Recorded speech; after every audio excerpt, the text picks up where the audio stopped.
Hello dear students, तो एक बार फिर से आपका स्वागत है आपके प्यारे से यूट्यूब चैनल साइंस जंक्शन धीरज सर पर।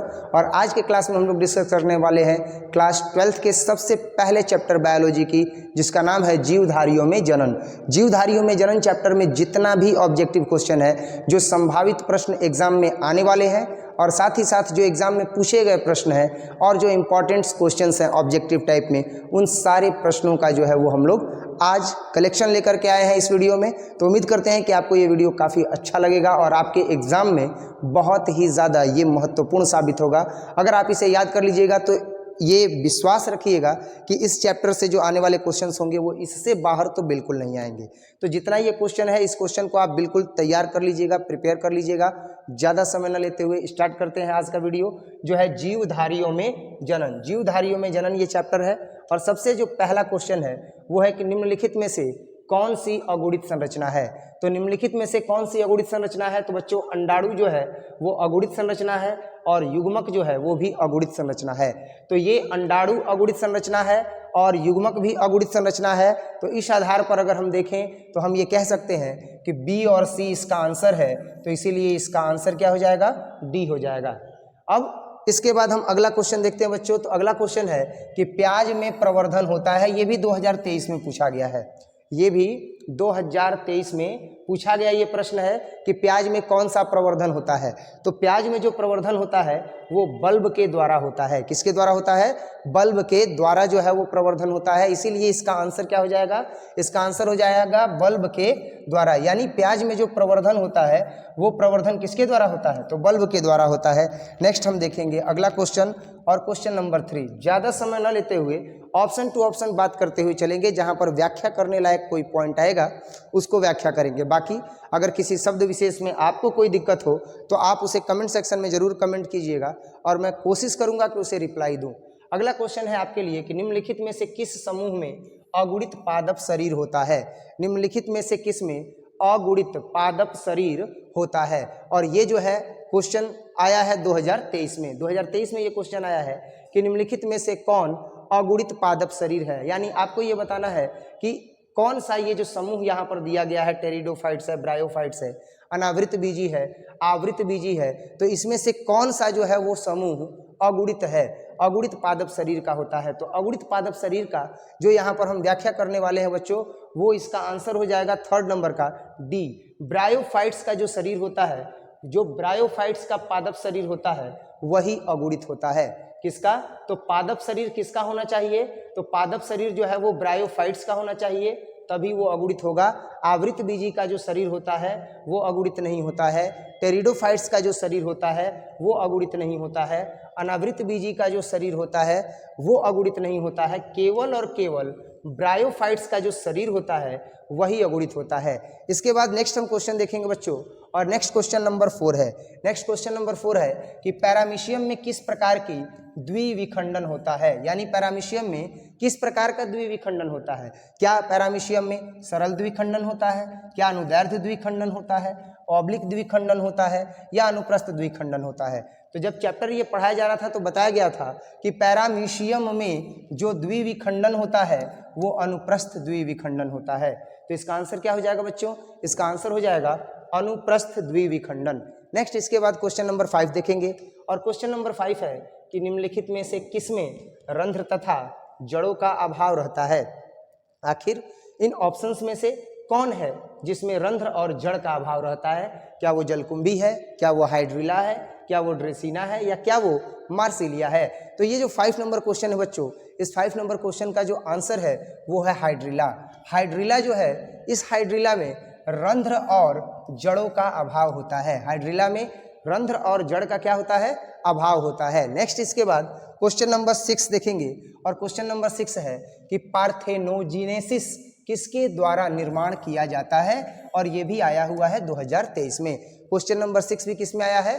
तो क्वेश्चन नंबर 6 भी जो है वो 2023 में आया हुआ है बच्चों। और यहाँ पूछा गया है कि पार्थेनोजेनेसिस जो है वह किसके द्वारा निर्माण किया जाता है? तो पार्थेनोजेनेसिस किसके द्वारा निर्माण किया जाता है? क्या वो बावेरी में निर्माण किया जाता है?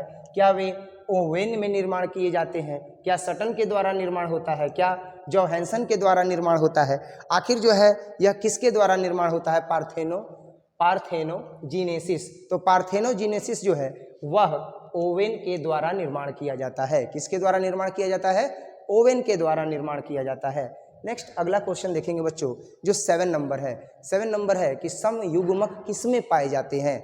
समयुग्मक किसमें पाए जाते हैं? तो अगला क्वेश्चन जो है वो हम देखेंगे कि समयुग्मक जो है वह किसमें पाए जाते हैं। तो जो समयुग्मक है वह क्या मेढक में पाए जाते हैं? क्या फ्यूकस में पाए जाते हैं? क्या पक्षी में पाए जाते हैं? क्या क्लेडोफोरा में पाए जाते हैं?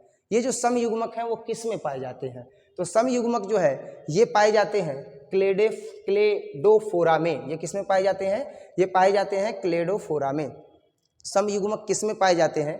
ये जो क्वेश्चन है ये भी 2023 में पूछा गया है।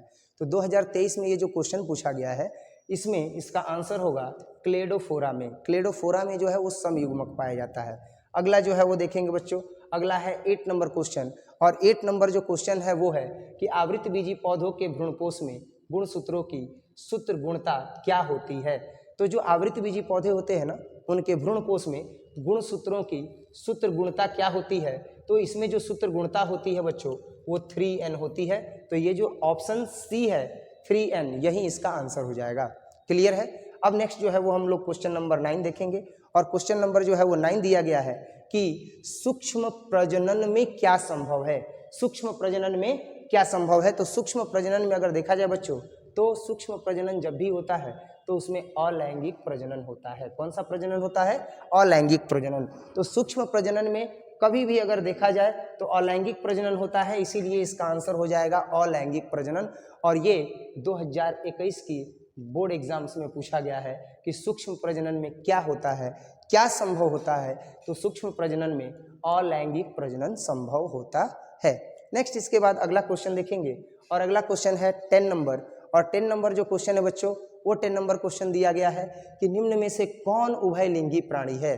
उभयलिंगी का मतलब क्या होता है? उभयलिंगी का मतलब होता है एक ऐसा प्राणी जो न मेल हो न फीमेल हो, लेकिन मेल और फीमेल दोनों के जो है वो गुण उसमें हो। मेल और फीमेल होना चाहिए, यानी कह सकते हैं कि मेल और फीमेल होनी चाहिए, मतलब उभयलिंगी प्राणी है। मतलब वो न तो परफेक्ट मेल है न तो परफेक्ट फीमेल है, उभयलिंगी है। उभयलिंगी है मतलब कि वो दोनों के दरमियान जो है वो रहता है। तो ऐसे सिचुएशन में अगर देखा जाए तो केचुआ जो है ना वो केचुआ उभयलिंगी प्राणी होता है। ये जो एग्ज़ाम है वो 2021 में पूछा गया है। एग्ज़ाम 2021 में जो हुआ था बिहार बोर्ड के द्वारा, ये उसमें पूछा गया है कि निम्न में से कौन उभयलिंगी प्राणी है? तो केचुआ जो है ना वो उभयलिंगी प्राणी है। ये 10 नंबर था बच्चों। और 10 नंबर जो है वो क्वेश्चन था कि निम्न में से कौन उभयलिंगी प्राणी है, तो इसका जवाब हुआ केचुआ। नेक्स्ट 11 नंबर क्वेश्चन देखेंगे। और 11 नंबर क्वेश्चन है कि ईस्ट में प्रजनन मुख्यतः किसके माध्यम से होता है? तो ईस्ट में जो प्रजनन होता है बच्चों वह मुकुलन के माध्यम से होता है। ये भी समझा चुके हैं जब चैप्टर पढ़ा रहे थे कि मुकुलन के द्वारा जो है वह क्या होता है। तो मुकुलन के द्वारा जो है वह ईस्ट में प्रजनन संभव है, अन्यथा नहीं है। तो ईस्ट में जो प्रजनन होता है वह मुख्यतः किसके माध्यम से होता है? तो मुकुलन के द्वारा होता है। नेक्स्ट इसके बाद 11 नंबर के बाद 12 नंबर क्वेश्चन है। और एक चीज़ ध्यान दीजिएगा कि वीडियो जब आप देख रहे हैं तो अगर आपके पास नोट्स नहीं है तो आप टेलीग्राम चैनल ज्वाइन कीजिएगा, और वहाँ पर जो है वो ग्रुप एडमिन में मैं हूँ। तो उस नंबर पर जो है वो आप जब मैसेज कीजिएगा नोट्स के लिए तो आपको नोट्स अवेलेबल हो जाएंगे। साथ ही साथ जो ऑफलाइन पढ़ने वाले बच्चे हैं वे नोट्स प्राप्त कर लेंगे जब वो मैसेज करेंगे। उन्हें भी जो है वो मैंने बताया है कि आप व्हाट्सएप स्टेटस पर जब मैं आपको इन्फॉर्मेशन दूं कि बच्चों आप PDF के लिए जो है वो मैसेज करें, चैप्टर का नेम भी मैं बता दूंगा, तो आप लोग मैसेज जब कीजिएगा तो आपको इसका PDF मिल जाएगा। और PDF निकाल करके और तब ये वीडियो आप देखिएगा तो आपको बहुत बेहतरीन ढंग से समझ में आएगा। आपके पास जो है वो बुकलेट होगा और उस बुकलेट में आप आंसर टिक करते जाइएगा, समझते चलिएगा, खूब बेहतरीन ढंग से समझ में आएगा। तो हम लोग जो है वो फिर से अगला क्वेश्चन देखेंगे। और अगला क्वेश्चन है कि युग्मक सामान्यतः किस प्रकार के होते हैं? ये 2019 में पूछा गया है। 2019 में पूछा गया है कि युग्मक सामान्यतः किस प्रकार के होते हैं। तो युग्मक जो होते हैं ना, युग्मक 12 नंबर क्वेश्चन है कि युग्मक सामान्यतः किस प्रकार के होते हैं। तो जो युग्मक होते हैं वो बताना है कि कि वो क्या एक गुणक होते हैं, क्या द्विगुणक होते हैं, क्या बहुगुणक होते हैं या अगुणक होते हैं। तो जो युग्मक होते हैं ना वो प्रायः द्विगुणक होते हैं, सॉरी जो युग्मक होते हैं वो प्रायः द्विगुणक नहीं, द्विगुणक तो तब होते हैं जब वे आपस में निषेचन कर लेते हैं।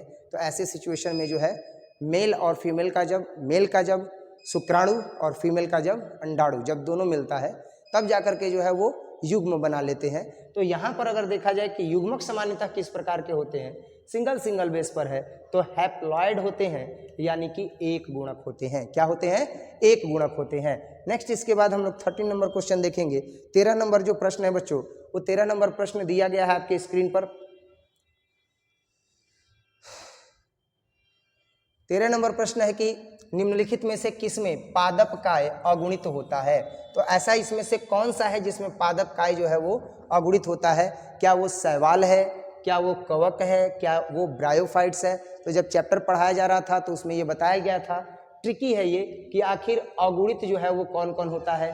तो शैवाल में जो पादप काय होता है वो अगुणित होता है, ब्रायोफाइट्स में जो होता है वो अगुणित होता है, साथ ही साथ कवक में जो काय होता है वो अगुणित होता है। तो इस प्रकार से हम कहें तो हम कह सकते हैं डी इसका आंसर होगा कि इनमें से सभी जो है वो पादप काय क्या होते हैं? अगुणित होते हैं। क्लियर है? अब इसके बाद 14 नंबर क्वेश्चन देखेंगे। 14 नंबर प्रश्न में जो है वो बच्चों दिया गया है कि अदरक में कायिक प्रवर्धन किसके द्वारा होता है, और ये 2020 में पूछा गया है। जितने भी प्रश्न है ना, मैंने बताया आपको, जितने भी प्रश्न हैं वो बोर्ड्स एग्जाम में पूछे गए हैं। तो बोर्ड एग्जाम में जो पूछे गए प्रश्न हैं वो सारा संग्रह आप देख रहे हो कि आपके लिए तैयार किया गया है। इसके बावजूद भी कुछ अन्य भी महत्वपूर्ण प्रश्न हैं जो आपके लिए तैयार किए गए हैं। तो आप इसको हल्के में मत लीजिएगा, आप चूकिएगा नहीं, सारा चीज तैयार कर लीजिएगा। अब हम लोग जो तैयारी कर रहे हैं ना वो एक अति उत्कृष्ट स्तर की तैयारी कर रहे हैं, और उस तैयारी में ये सोच होना जरूरी है कि एक भी प्रश्न बेकार नहीं है। जो भी प्रश्न बताया जा रहा है आप देख रहे हो ना, किसी न किसी एग्जाम में आया हुआ है। तो ये जो है वो 2020 में आया हुआ है। 2020 में आया है कि अदरक में कायिक प्रवर्धन किसके द्वारा होता है। तो अदरक में जो कायिक प्रवर्धन होता है ना वो राइजोम के द्वारा होता है। किसके द्वारा होता है? राइजोम के द्वारा। तो क्या हो जाएगा आंसर बच्चों? राइजोम।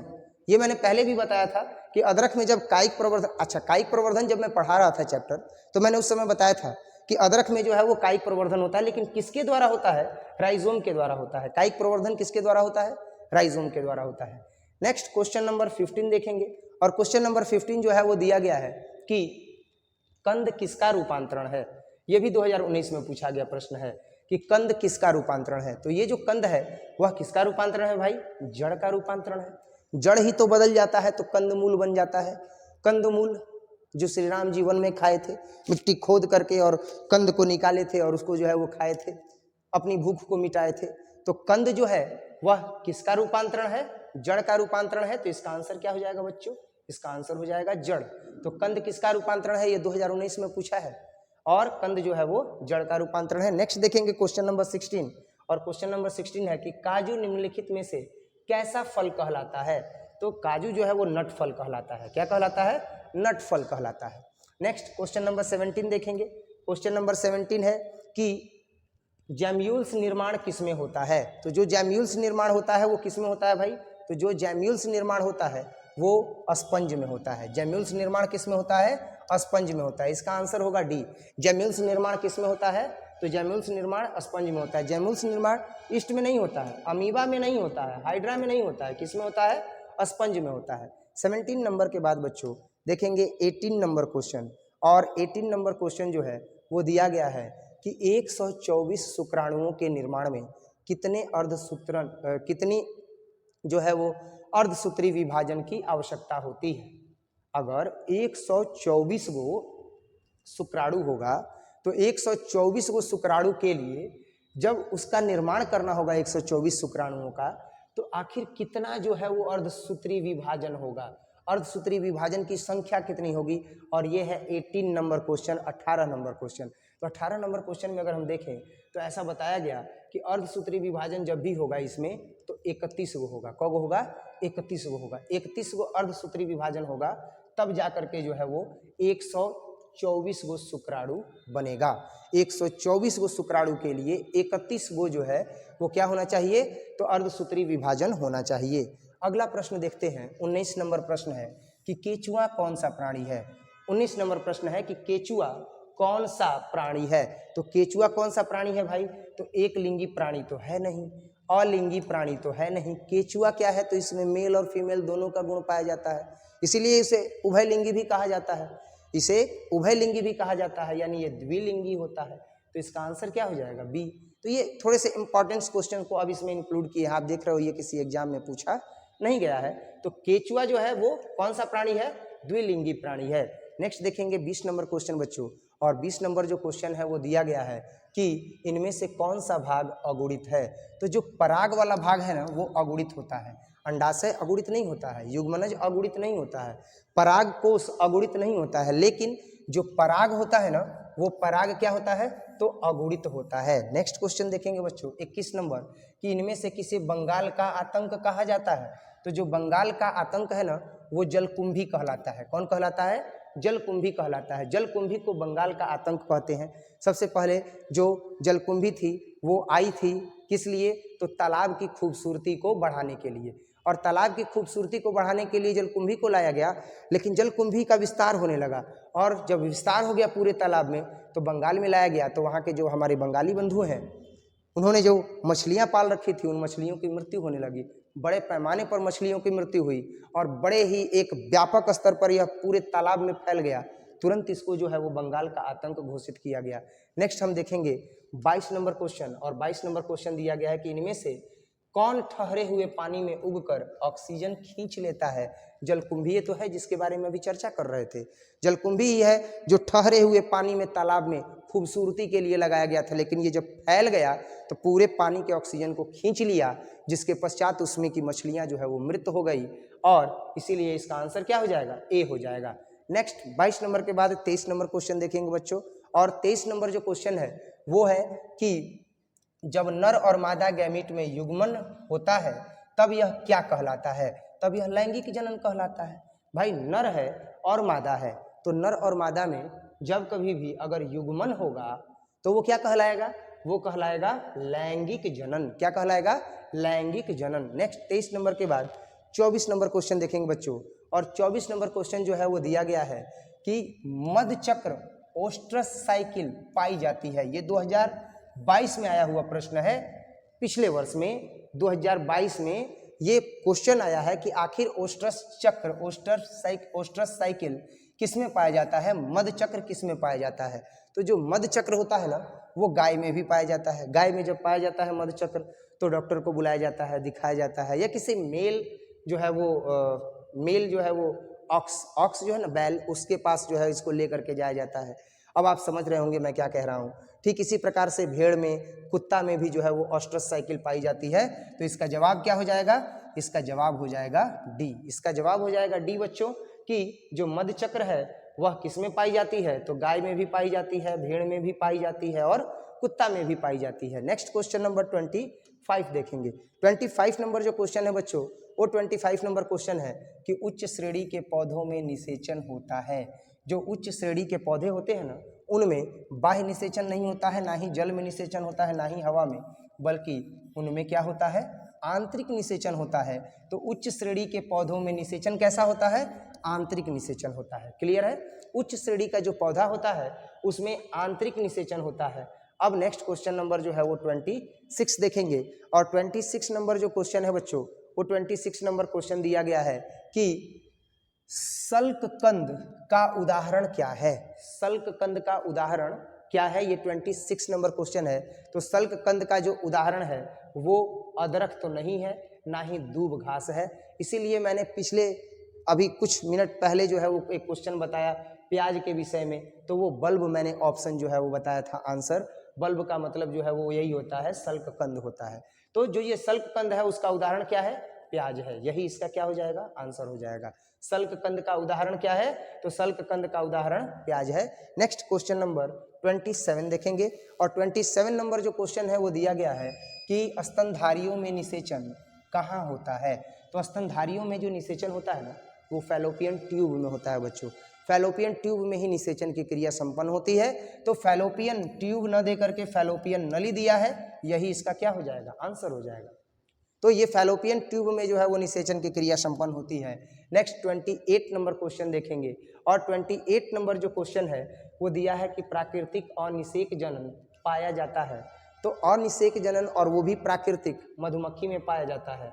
यह मक्खी में नहीं पाया जाता, मच्छर में नहीं पाया जाता, इन सब में तो नहीं, लेकिन केवल और केवल मधुमक्खी में जो है वो अनिषेक जनन पाया जाता है। ये अनिषेक जनन केवल और केवल मधुमक्खी में पाया जाता है। नेक्स्ट देखेंगे 29 नंबर क्वेश्चन, और 29 नंबर जो क्वेश्चन है बच्चों वो दिया गया है कि द्विनिषेचन का परिणाम क्या होता है। तो द्विनिषेचन का परिणाम क्या होता है, तो भ्रूणपोष बनने लगता है। तो यही इसका आंसर हो जाएगा, भ्रूणपोष। कि द्विनिषेचन का परिणाम क्या होता है, तो भ्रूणपोष बनने लगता है, यही इसका आंसर हो जाएगा सी। नेक्स्ट 29 नंबर के बाद 30 नंबर क्वेश्चन देखेंगे बच्चों, और 30 नंबर जो है वो क्वेश्चन दिया गया है कि बिना निषेचन के पौधों का उत्पादन किसके द्वारा किया जाता है। तो बिना निषेचन के जो पौधों का उत्पादन होता है, आप क्या करते हो, निषेचन नहीं हुआ, पौधों की टहनी को काट दिए और मिट्टी में गाड़ दिए, वो जो है वो वहाँ से पत्तियाँ कलियाँ खिलने लगी, और वो एक पौधा, जड़ भी विकसित हो गया, पौधा बन गया। तो वो जो है वो क्या हो जाएगा, कायिक प्रवर्धन हो जाएगा। क्या हो जाएगा, कायिक प्रवर्धन हो जाएगा। ये 2022 में प्रश्न पूछा गया है कि बिना निषेचन के पौधों का उत्पादन किसके द्वारा किया जाता है, तो कायिक प्रवर्धन के द्वारा किया जाता है। 30 नंबर क्वेश्चन के बाद अब जो है वो 31 नंबर क्वेश्चन देखेंगे, और 31 नंबर जो क्वेश्चन है बच्चों वो दिया गया है कि ये परिवर्तन जो लार्वा को वयस्क में परिवर्तित कर देता है क्या कहलाता है। यानी ये परिवर्तन नहीं, बल्कि ऐसे लिखेंगे कि वो परिवर्तन जो लार्वा को किस में बदल देता है, वयस्क में बदल देता है। 31 नंबर, तो 31 नंबर क्वेश्चन जो है वो दिया है कि वो परिवर्तन जो लार्वा को किस में बदलता है, वयस्क में। तो पहले लार्वा है, अब वयस्क बन गया तो रूप न बदल गया। तो रूप, पहले लार्वा है, लार्वा मतलब समझ रहे हो ना, मच्छर है, पहले वो लार्वा स्थिति में है। अब ऐसी स्थिति में जब वो वयस्क बनेगा तो उसके सारे अंग विकसित हो जाएंगे, रूपे बदल जाएगा, तो वो क्या कहलाएगा, वो कहलाएगा कायांतरण। रूप बदल जाएगा, काया बदल जाएगी, तो वो क्या कहलाएगा, कायांतरण। 31 के बाद 32 नंबर क्वेश्चन देखेंगे बच्चों, और 32 नंबर क्वेश्चन जो है वो दिया गया है कि भ्रूणपोष में कितने क्रोमोसोम होते हैं। ये 2015 में पूछा गया है कि भ्रूणपोष में कितने क्रोमोसोम होते हैं, कितने क्रोमोसोम होते हैं, कमेंट सेक्शन में जरूर बताइएगा आप लोग। लेकिन तब तक हम यहाँ बताते हैं कि 32 नंबर जो क्वेश्चन है इसका आंसर होगा सी, 3n। भ्रूणपोष में कितने क्रोमोसोम होते हैं, तो 3n होते हैं। 32 के बाद नेक्स्ट हम लोग देखेंगे 33 नंबर क्वेश्चन, और 33 नंबर जो क्वेश्चन है वो है कि जब संतति की उत्पत्ति एकल जनक के द्वारा होती है, यानी एकल जनक के द्वारा होती है मतलब केवल और केवल एक ही के द्वारा होगी। ये 33 नंबर क्वेश्चन है।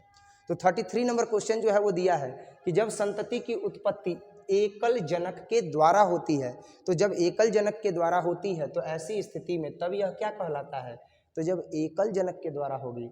जब दूगो रहेगा तब न लैंगिक जनन होगा, जब एकल है तो साफ और स्पष्ट लग रहा है कि इसका आंसर बी होगा, और लैंगिक जनन से उत्पन्न होगा। जब दूगो होगा भाई, मेल और फीमेल होगा, तब तो लैंगिक जनन होगा, तो लैंगिक जनन तो इसका आंसर होगा ही नहीं। अब कोई बोले लैंगिक और अलैंगिक, नहीं भाई, क्योंकि ये एकल जनक के द्वारा है, तो एकल जनक में वो अलैंगिक जनन होगा। नेक्स्ट देखेंगे 33 के बाद 34 नंबर क्वेश्चन, और 34 नंबर क्वेश्चन क्या है, 34 नंबर क्वेश्चन है कि इनमें से कौन नर युग्मक से संयोजन करके भ्रूणपोष बनाता है। नर युग्मक से कौन जो है वो संयोजन करता है और भ्रूणपोष बनाता है, तो जो इससे जुड़ने वाला होगा वही नर युग्मक से संयोजन करेगा और भ्रूणपोष बनाएगा। तो नर युग्मक से संयोजन करके आप भ्रूणपोष बनाना किसका काम है, तो द्वितीयक केंद्रक का है। तो ये 34 नंबर का जो आंसर है वो डी हो जाएगा, और वो होगा द्वितीयक केंद्रक। द्वितीयक केंद्रक से जुड़ करके और जो नर युग्मक है वह नर युग्मक से संयोजन करके और भ्रूणपोष बनता है, तो इसका आंसर डी हो जाएगा। 34 के बाद 35 नंबर क्वेश्चन देखेंगे, तो 35 नंबर क्वेश्चन दिया है बच्चों कि स्तनधारी के शुक्राणु के मध्य भाग में क्या पाया जाता है, और ये 2009 में जो है वह पूछा गया है। 2009 में आया प्रश्न है, बहुत ही इंपॉर्टेंट है कि स्तनधारी जो होते हैं, मैमिलिया जो होते हैं, स्तनधारी जो होते हैं, तो मैमिलिया क्या है,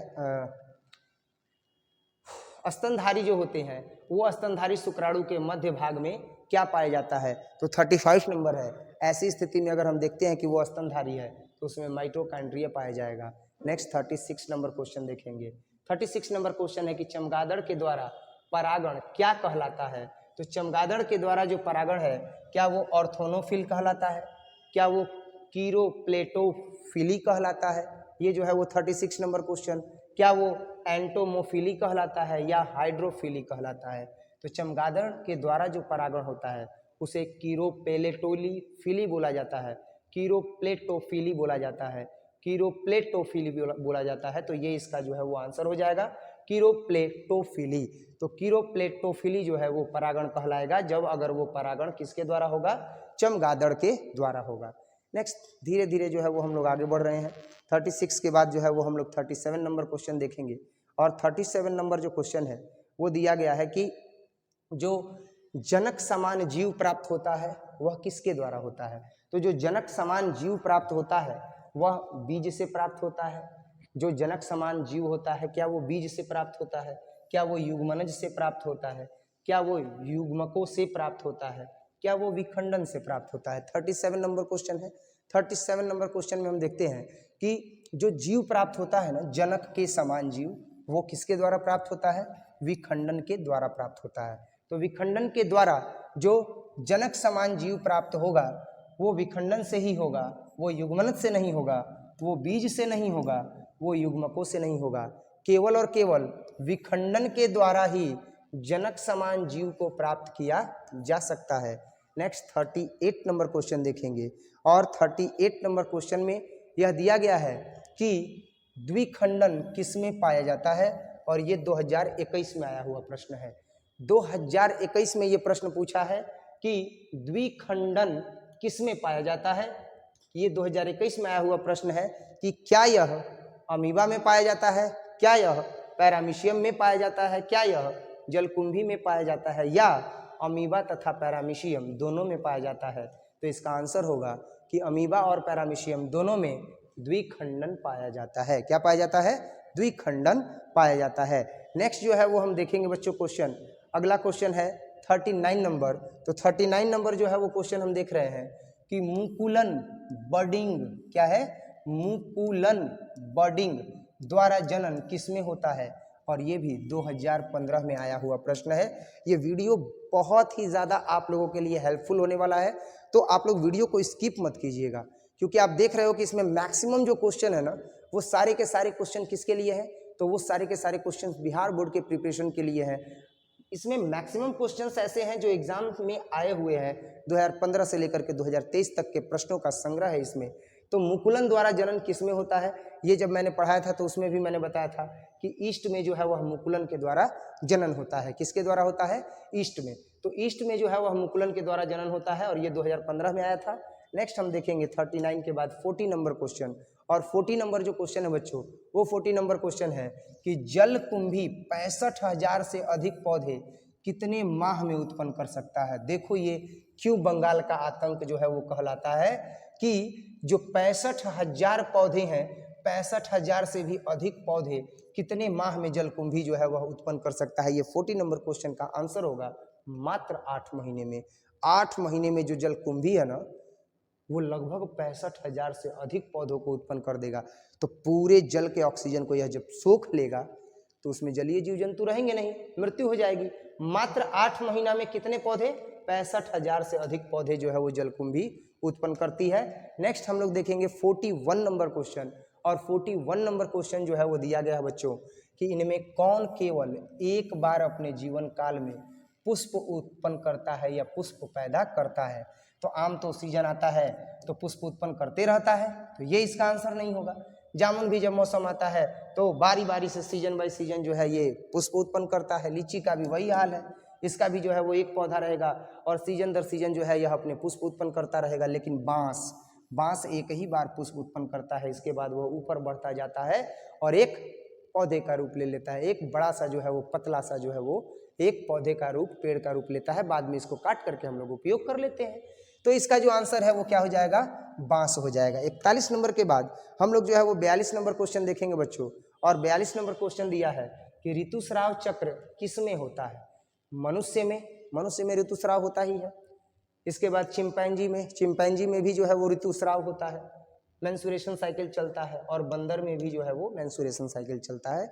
मेंस्ट्रुएशन साइकिल के बाद ही जो है वो निषेचन की जब क्रिया की जाती है, तो ऐसी स्थिति में जब शुक्राणु अंडाणु से मिलता है तो जाइगोट बनता है। जाइगोट के बाद जो है वो फिर गर्भधारण जो है वो क्रिया संपन्न होती है। तो इस प्रकार से ऋतुस्राव चक्र जो है वो मनुष्य में भी पाया जाता है, बंदर में भी पाया जाता है, चिंपैंजी में भी पाया जाता है। तो इसका आंसर जो है वो डी हो जाएगा कि इनमें से सभी में जो है वो ऋतुस्राव पाया जाता है, मेंस्ट्रुएशन साइकिल पाया जाता है। नेक्स्ट हम देखेंगे 43 नंबर क्वेश्चन।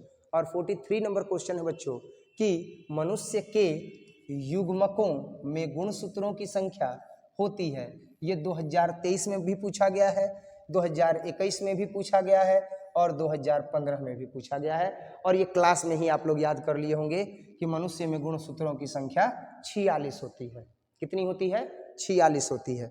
नेक्स्ट हम देखेंगे 44 नंबर क्वेश्चन। और 44 नंबर क्वेश्चन दिया है कि इनमें से कौन अंड प्रजक प्राणी है। और ये 2015 में आया हुआ है कि अंड प्रजक जो है वो प्राणी कौन है। तो अगर आप देखिएगा तो मुर्गी क्या देती है? अंडा देती है। अरे मुर्गी क्या देती है? अंडा देती है। सांप क्या देता है? यो अंडा देता है। साथ ही साथ मगरमच्छ भी अंडा देता है। जो सांप है वह भी अपने बिल में मिट्टी में जो है वो अंडे देता है। मगरमच्छ भी अंडा दे करके तटों के किनारे और उसको मिट्टी से ढक देता है। मुर्गी भी जो है वो अंडे देती है अपने बाड़े में। तो इस प्रकार से ये सभी जो है वो क्या है? तो अंड प्रजक प्राणी है।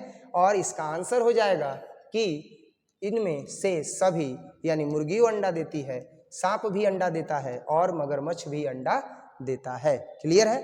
अब इसके बाद 45 नंबर क्वेश्चन देखेंगे बच्चों। 45 नंबर जो क्वेश्चन है वो दिया गया है कि जब निषेचन जीव के शरीर के बाहर होता है तब उसे क्या कहते हैं? तो जब निषेचन जीव के शरीर के बाहर होता है ना तो उसे बाह्य निषेचन कहते हैं। जब निषेचन जीव के शरीर के कहाँ होता है? बाहर होता है निषेचन की क्रिया, तो उसे बाह्य निषेचन कहते हैं। जैसे कोई जलीय जीव जंतु है तो वो अपने शुक्राणु को जल में छोड़ देता है। कोई मेल है तो शुक्राणु को छोड़ दिया, फीमेल है तो अंडाणु को छोड़ दी, दोनों मिल गए, जाइगोट बन गया। और इस तरीके से नया जो है वो जीव उत्पन्न होता है। पहले टेडपोल होता है, मेढक के लिए टेडपोल होता है, और उसके बाद धीरे धीरे वो वयस्क मेढक बन जाता है। तो ये जो होता है वो बाह्य निषेचन होता है, क्योंकि ये निषेचन जीव के शरीर के कहाँ होता है? बाहर होता है। नेक्स्ट 46 नंबर क्वेश्चन देखेंगे। और 46 नंबर जो है वो क्वेश्चन दिया है बच्चा कि युग्मक स्थानांतरण हो सकता है। तो युग्मक स्थानांतरण जल के द्वारा भी हो सकता है, हवा के द्वारा भी युग्मक स्थानांतरण होता है, वायु के द्वारा भी होता है। यानी कि इसका आंसर हो जाएगा डी, इन सभी के द्वारा। तो इन सभी के द्वारा जो है वो युग्मक स्थानांतरण हो सकता है। नेक्स्ट जो है वो 47 नंबर क्वेश्चन देखेंगे कि निम्न में से किस में बाह्य निषेचन होता है। तो अगर देखा जाए कि हिरण जो है उसमें बाह्य निषेचन होता है, मनुष्य में बाह्य निषेचन होता है, मेढक में होता है या घोंघा में होता है। तो अभी अभी मैंने जो है वो बताया था 47 नंबर के बेस पर ही जो है वो मैंने बताया था। अभी ये आंसर आ गया मेढक। तो इससे पहले जो है वो मैंने मेढक का एग्जाम्पल दिया था कि मेढक में क्या होता है? बाह्य निषेचन होता है। तो इसका आंसर हो जाएगा ए। आप देख सकते हो कि 2019 में जो है ये प्रश्न आया हुआ है कि आखिर बाह्य निषेचन किस में होता है। तो बाह्य निषेचन मेढक में होता है। नेक्स्ट अगला क्वेश्चन देखेंगे कि इनमें किसमें जल माध्यम में निषेचन होता है या जल माध्यम से निषेचन होता है। 48 नंबर क्वेश्चन है। तो 48 नंबर क्वेश्चन अगर आप देखोगे तो शैवाल कहाँ रहता है? जल में ही रहता है। टेरिडोफाइट्स जल में ही रहता है। ब्रायोफाइट्स जल में ही रहता है। तो भैया इसका निषेचन हो तो जल में होगा। इसका आंसर क्या हो गया? इन सभी का जो निषेचन होगा वो जल में होगा। 48 के बाद 49 नंबर क्वेश्चन देखेंगे बच्चों। और 49 नंबर क्वेश्चन दिया है कि निम्न में से कौन उभयलिंगी पादप नहीं है। तो जो पपीता है, सरसों है, ये भी 2012 में पूछा गया है। कब पूछा गया है? 2012 में पूछा गया है 49 नंबर क्वेश्चन की इनमें से कौन जो है वह उभयलिंगी पादप नहीं है। तो सरसों भी उभयलिंगी पादप है, मक्का भी उभयलिंगी पादप है, गुड़हल भी उभयलिंगी पादप है, और पपीता जो है यह उभयलिंगी पादप नहीं है, क्योंकि पपीता में मेल और फीमेल दोनों होता है। आप देखे होंगे कि कोई पपीता जब आप रोपते हो और उसमें केवल फूले फूल हो जाता है, झोंपे झोंपे फूल फर जाता है, तो आप कहते हो कि ये बाझ पपीता है। बाझ पपीता है मतलब इसमें जो है वो फल नहीं लगेगा। और कुछ पपीता होता है कि पूरा ऊपर से लेकर नीचे तक एकदम फर जाता है, छोटा सा रहता है और उसके तना और भूमि के बीच का कुछ भाग छोड़ करके ऊपर से पूरा लदाइल रहता है। तो वो मेल और फीमेल होता है, तो ये उभयलिंगी नहीं है। इसका आंसर हो जाएगा क्या? पपीता, 49 नंबर का। नेक्स्ट हम देखेंगे 50 नंबर प्रश्न और 50 नंबर क्वेश्चन में जो है ये दिया गया है कि अवयव में वर्धी प्रजनन होता है। तो अवयव में जो वर्धी प्रजनन होता है वह किसके द्वारा होता है? अवयव में जो वर्धी प्रजनन होता है ना, वह होता है बुलबिल के द्वारा। किसके द्वारा होता है? बुलबिल के द्वारा होता है। तो इसका आंसर हो जाएगा बुलबिल। बुलबिल के द्वारा ही जो है वो वर्धी प्रजनन होता है अवयव में। अगला जो क्वेश्चन है, धीरे धीरे हम लोग अब अंतिम पड़ाव पर पहुंच रहे हैं बच्चों, और आप देख रहे होंगे कि आंसर जो है वो बताया जा रहा है, साथ ही साथ जहां एक्सप्लेनेशन की जरूरत है वो भी की जा रही है। अगर आपको कहीं भी कोई डाउट हो तो आप कमेंट सेक्शन में जरूर बताइएगा, उसके विषय में जरूर हम चर्चा करेंगे या क्लास में भी चर्चा करेंगे। नेक्स्ट 51 नंबर क्वेश्चन है और 51 नंबर क्वेश्चन है कि निम्नलिखित में से कौन सा जंतु उभयलिंगी नहीं है? तो उभयलिंगी जो है वो केचुआ भी है, जोक भी जो है वो उभयलिंगी है, फीता कृमि भी जो है वो उभयलिंगी है। तो जो घरेलू मक्खी है ना, ये जो है वो उभयलिंगी नहीं है। ये 2017 में, 2016 में, 2017 में 2 बार पूछा है। 2017 में कितनी बार पूछा? 2 बार, और 2016 में 1 बार पूछा है। तो आप ये भी याद रखिएगा कि जोंक उभयलिंगी है, फीता कृमि उभयलिंगी है, केचुआ उभयलिंगी है, लेकिन जो घरेलू मक्खी है वह उभयलिंगी नहीं है। और अब इसके बाद 52 नंबर क्वेश्चन देखेंगे कि शरीर के बाहर होने वाले निषेचन को क्या कहते हैं? ये 2017 में आ गया था, 2 बार पूछा गया है कि शरीर के बाहर होने वाले निषेचन को क्या कहते हैं। तो ये जवाब हम लोग इसी वीडियो में देखे हैं कि शरीर के बाहर होने वाले निषेचन को क्या बोलते हैं? तो बाह्य निषेचन बोलते हैं। पर यहाँ इन विट्रो, इन विवो दिया हुआ है।